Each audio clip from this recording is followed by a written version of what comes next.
ونرحب بالشيف شريف محمود اللي هيعرفنا طريقه عمل الملوخيه اللي بيشتهر بيها طبعا مطعم ام حسن. ازيك يا شيف؟ اهلا وسهلا استاذ أخبارك ياسر، عامل ايه؟ اخبارك؟ الله منور. يخليك، نورك يا فندم. هي ملوخيه ام حسن طبعا لا يعلى عليها. تمام. الملوخيه مكوناتها اللي انت حافظه في الاول اللي هو بيون وملوخيه وطشه وسمنه. طبعا المقادير قدامنا على الشاشه طبعا. بس حدد لي مقادير. المقادير 250 جرام. احنا هنعمل الطاجن بتاعنا العادي. الطاجن 250 جرام شوربه اللي هو تمام. البيون بتاعنا، 150 جرام ملوخيه، تمام. 20 جرام سمنه، و20 جرام توم وكزبره.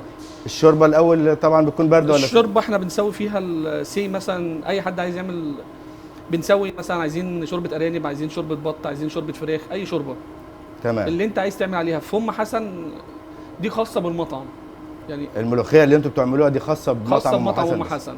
اه فهي دي التركيبه بتاعتنا احنا. تمام. بس احنا اي شوربه تنفع على اي بيون، يعني اي الملوخيه بتنفع على اي بيون. تمام. الملوخيه بتنفع مع اي شوربه، يعني مع شوربه فراخ، شوربه بط، شوربه ارانب، بيمشي الحال عادي.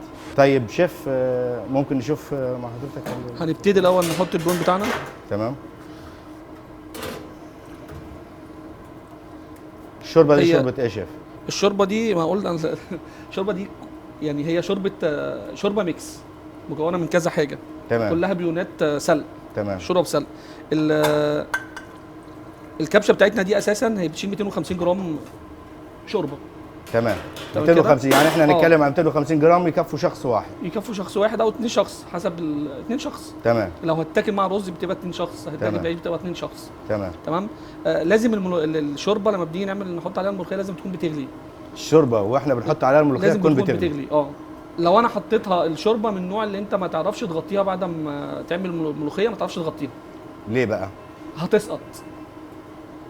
الملوخيه هتسقط. هتبقى فاصله. طب ممكن نشوف مع بعض؟ هي دلوقتي البيون ابتدى يغلي هنا معايا. تمام. شايف الملوخيه بارانب ليه اشمعنى يعني الارانب في الملوخيه اللي هي عاده مصري او من العادات المصريه اللي انا الارانب لازم تاكل معاها ملوخيه. ما تنفعش مع البط، مع الفراخ، مع اي حاجه؟ تنفع مع اي حاجه، بس هي الارانب من يعني دايت اصلا، يعني هي اللحم بتاعها خفيفه على المعده، فبيفضلوها جنب الملوخيه. تمام. اول ما بنزل ملوخيه بقلبها اللي هي تفك من بعضيها. احنا لو فرمنا الملوخيه وحطيناها في الفريزر زي المفرزه دي بتبقى عادي يعني؟ عادي جدا، مفيش اي مشكله. تمام. هي بتغمق وهي في الفريزر، لونها بيغمق شويه، بس اول ما بتنزل في الشوربه بتاعتها بتخضر تاني. بتمتازوا انتوا هنا بالملوخيه يعني؟ الملوخيه عندنا من الطبق المفضل في مطاعم ام حسن. الملوخيه بتعملوا بس الطبق ده، ما بتعملوش ملوخيه بالارانب؟ ملوخيه طلب منكم اي حاجه مثلا، زبون حابب يطلب حاجه؟ عندنا ملوخيه بالارانب موجوده عندنا. موجوده؟ كانت موجوده عندنا. موجوده في المنيو. تمام.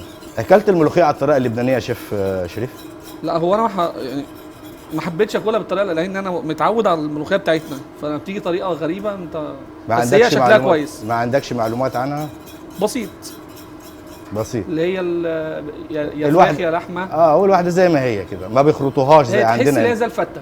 لا بس جميله. ما هي هو انت الملوخيه بتفرشها تحطها فوق الرز وفوق الفراخ وفوق، تمام، فتحس ان انت بتاكل فته بس مش ملوخيه. جميله فعلا، جميله. دلوقتي اللبنانيه ذويقه على فكره في الاكل برضو يا شيخ. طبعا. طيب الفوائد الصحيه للملوخيه، الفيتامينات اللي في الملوخيه؟ فيها فيتامين الف. فيتامين الف. هنشيل بس الملوخيه من هنا، هنحط الطاسه بتاعت الطشه. انت دلوقتي هتعمل عشان الطشه. خلصت انت كده من الملوخيه؟ السمنه بتاعتنا 20 جرام. 20 جرام سمنه. طب تعد لنا بس المقادير تاني شيف بس عشان نكتبها. 250 جرام شوربه. تمام. 150 جرام ملوخيه خضراء. 20 جرام سمنه، 20 جرام توم بكزبره. سمن نباتي عادي يعني؟ لا، سمن بلدي. سمن بلدي. سمن بلدي. شفت بقى حددنا ازاي؟ سمن بلدي. البهارات دي عباره عن ايه يا شيف؟ ده كزبره وتوم. ملوخيه بالجمبري بتعمل شيف هنا؟ لا، عندنا في المطعم ام حسن ما فيش جمبري اصلا، ما فيش سي فود، ما فيش اسماك. ايه الاكلات اللي بيشتهر بقى هنا مطعم ام حسن تاني يا شيف؟ عندنا الارانب، عندنا البط، عندنا المشويات، عندنا الطواجن. كل الحاجات دي يعني شهره مطعم، يعني من ضمن يعني كل المنيو ما فيش حاجه فيه. يعني هي الملوخيه اللي مبيعاتها طبعا اعلى بحكم تيست الملوخيه عندنا مختلف عن اي مطعم. الملوخيه مبيعاتها اعلى عند ام حسن؟ لا، شغلها يعني- اعلى، مبيعاتها اعلى، لانها هي مش لحوم، هي حاجه لازم تنزل على الترابيزه. تمام. فكل الزباين بتيجي بتطلب. اساسا الملوخيه بتنزل. بتنزل الملوخيه. شيف شريف، جربت انت اكلات تانية يعني كده تعملوها؟ الفته مثلا، الملوخيه، فتة الملوخيه ديت ما جربتهاش قبل كده؟ لا زي أنا الطريقه اللي ممكن هي، ما هي احنا عندنا كمصريين بنحب الملوخيه بتاعتنا اللي احنا حاجه ليكويد كده، تمام. مش فته. انا مش هاكل فته، مش طب هاكل الشهقه فتة. اللي بيقولوا عليها دي، اللي ستات البيوت بتقول عليها، والشهقه ومش عارف هو ايه، احنا عندنا وغطا الحله والكلام ده، انت معلوماتك عنه ايه؟ لا بص، هو حضرتك الشهقه دي هي حاجه نفسيه عند كل ربة بيت. اه. هي عادات. احنا عندنا اصلا البيوم بيطلع مشهوق من تحت.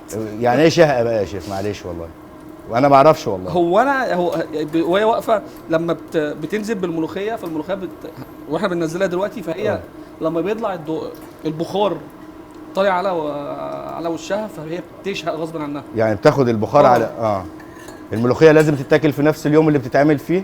في نفس الوقت. لو باتت لا ما ينفعش تتاكل. باتت بقى؟ لا. بيقولوا الباميه لو باتت بتتاكل تاني يوم البامية احسن من طبعاً. اول. الملوخيه غير الباميه؟ لا، الملوخيه لازم يعني بتاعت الاكله يعني في الغداء، هي بس في الغداء، ما ينفعش تسخنها حتى بعد كده. ما تنفعش تسخن. كده عندنا خدنا اللون بتاعنا، اول درجات اللون الذهبي، الطشه بتاعتنا. تمام. ننزل عليها كده.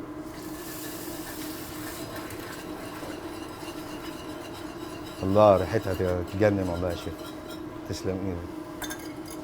تاخد وقت على النار بعد الطشه تاني على ما لا، تغلي؟ هي غلوه واحده بس. كده خلصت الملوخيه؟ كده الملوخيه بتاعتنا خلصت جاهزه، اللي هي التقديم. تاكل مع عيش محمص ولا عيش عادي بقى يا شيف؟ عيش بلدي عادي. تنصح انت بايه؟ عيش بلدي والرز. عيش ورز. كده الملوخيه بتاعتنا جاهزه. تسلم ايدك يا شيف، بسم الله ما شاء الله، حاجه جميله جدا.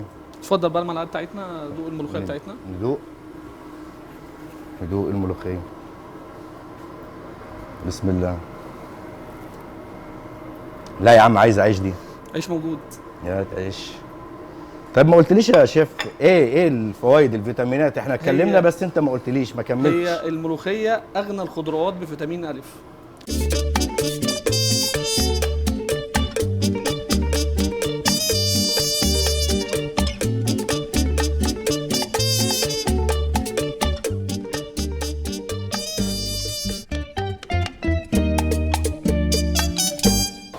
لا بسم الله ما شاء الله يا شيف، تسلم ايدك. يا استاذ ياسر، بالله والشفا، يعني احنا نورتنا. سعداء جدا جدا بحضرتك، ربنا يخليك يا رب. وان شاء الله باذن الله لنا لقاءات تانية كتير مع بعض علشان تنورنا في بقيت أي حاجات وقت. ام حسن الشهيره. تنورنا في اي وقت مكانك. الله يخليك يا فندم، متشكرين أهلا وسهلا جدا. بحضرتك. وهنلتقي ان شاء الله بعد الفاصل مع مدير المطعم، مطعم ام حسن، ونلتقي بعد الفاصل.